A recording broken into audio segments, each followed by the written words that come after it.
Over here at the Nissan dealer, man, check this out. I think Nissan is definitely struggling. I bet you could pick up a pretty good deal here at this Nissan dealer on one of these Frontiers. You got all these Pathfinders up here as well. Tons of them, and they are doing 0% for 60 months on these.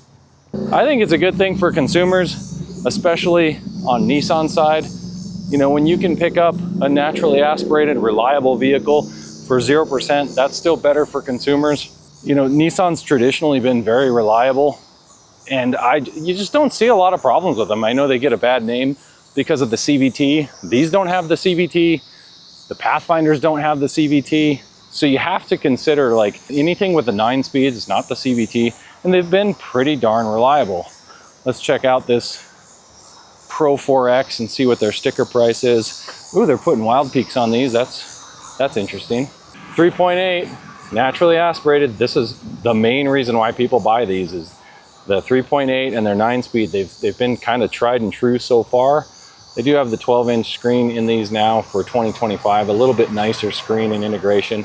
This one does have the Pro Convenience Package and the Premium, so those are two big upcharges, $51,000. So compared to, you know, Toyota, I think people in the midsize segment are starting, even though these are super reliable, I think people are still starting to come around to these little 4-cylinder turbos in the Chevy Colorado and the Tacoma. They run so good and they have so much torque, especially at elevations like I'm at, where they go drive the Frontier. They know it's reliable. It's kind of a known. They don't have to really think about whether it's reliable, but they get in the other cars and they love that torquey power.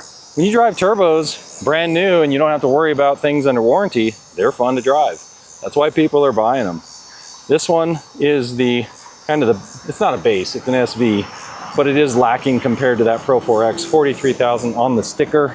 And again, I haven't looked on their website, but usually when you see stock like this, you shouldn't pay anywhere close to MSRP. So you're gonna be hopefully getting better financing. If you're not getting better financing, you gotta talk them down off that price.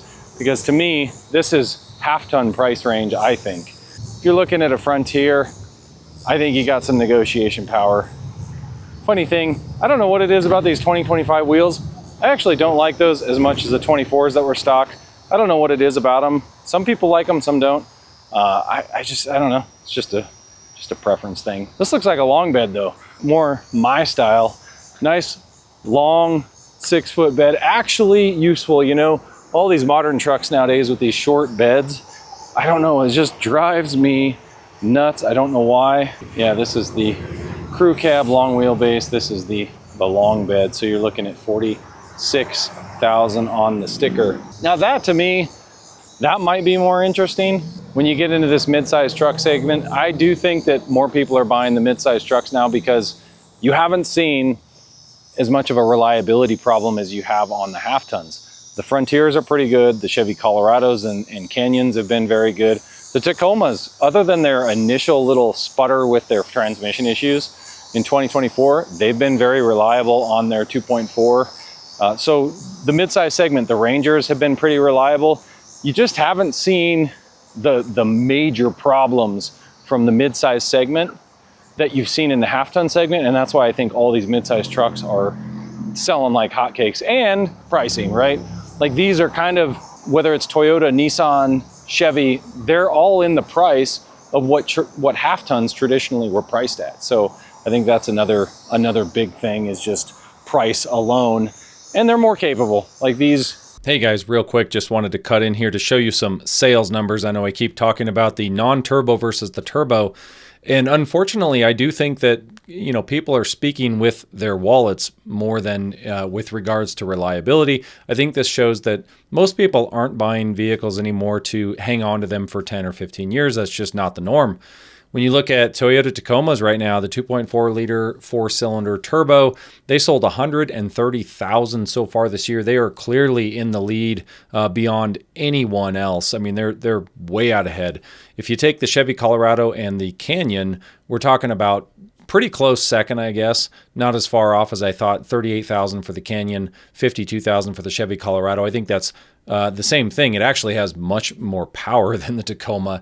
and it's very appealing. The Colorado and the Canyon have just a very appealing body style look. They've got a lot of options. The ZR2, everybody really likes them. And then you look, everybody else is just kind of coming in, bringing up the caboose there. Even the Honda Ridgeline is outselling, I believe, the Nissan Frontier, which is crazy. The Nissan Frontier is down 20%, 30,000 sales year to date. Last year, they sold 39,000 at this time. So the Frontier's struggling, and the Ridgeline, you know, has always kind of been in that range. The Jeep Gladiator is just kind of in a different class. It's a little, it's just a different style of truck, I think, more of a niche market. But you guys have to let me know. Do you think that Nissan, I wonder if they're going to eventually go to turbos in these Frontiers and Pathfinders, or if Honda and Nissan are going to kind of keep plugging away, maybe do a hybrid with a naturally aspirated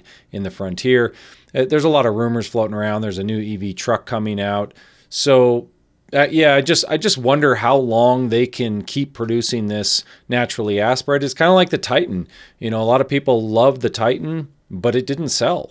And when you go drive these vehicles, you go drive, especially at elevation where I'm at, you go drive a turbocharged or an electric vehicle versus a non, and it's a bummer because the torque is like double in these turbo or electric vehicles at my elevation. It makes a big difference when you're driving them around. That's what sells the cars. I don't think most people are caring that they're going to keep this much past 60 or 80,000 miles. They're just going to, you know, turn and burn, put their negative equity into something else, and they'll just get a new car in 3 or 4 years or 5 years, whatever it is. That seems like what most people are doing. Let me know what you guys think. These mid-size trucks are more capable than what they used to be. They tow more, they've got more power. Most of it's pricing, but capability is also there. The Pathfinder is kind of this like sleeper, just reliable SUV, and you're looking at about $50,000 for one of these. This is an SL, so it's one of the top trims. Let's try to find a little bit cheaper one. No, another SL. And then the Rock Creek is probably going to be a little cheaper than the SL. Yeah, the Rock Creek is down to 46,000. People really like this Rock Creek edition because it has some, you know, a little different badging, a little more aggressive tires and wheels. Still though, it's not like they're giving you a ton of ground clearance, but the key to this car and why people like it, they're old, man, the 3.5 liter dual overhead cam, 6-cylinder engine, 9-speed automatic, they have not had hardly any problems with this powertrain. So, you know, if you're looking for, you've pretty much got like Kia Tellurides and the Pathfinders really left with naturally aspirated options. Not a lot of other options out. You guys can correct me in the comments. What am I forgetting? What other naturally aspirated kind of mid-sized SUVs do they have out there? Here's some more Rock Creek additions. Lots of Rock Creeks. Let's go. Actually, these are the Rogues, I think. The new Rogues. Now, I wouldn't recommend one of these just unless you're just keeping it through warranty. If you can get a good deal on one, like a lease or something, and you're going to get rid of it out of warranty, that's fine. But here's why. You get this 1.5 liter turbocharged. This is a variable compression, the VC engine. I just wouldn't do it. They've had some issues with main bearings. Not worth it out of warranty. In warranty, they're actually pretty peppy to drive for a little variable compression engine, really peppy to drive. These are actually, man, do you remember the old Muranos when they came out? I would say they pioneered the crossover SUVs. I think they did. So these new Muranos though, they're pretty expensive, $52,000. They're actually struggling to sell them. They also have the turbocharged engine. I think turbocharged, they run good. That's the thing. We have a turbocharged in my wife's Atlas.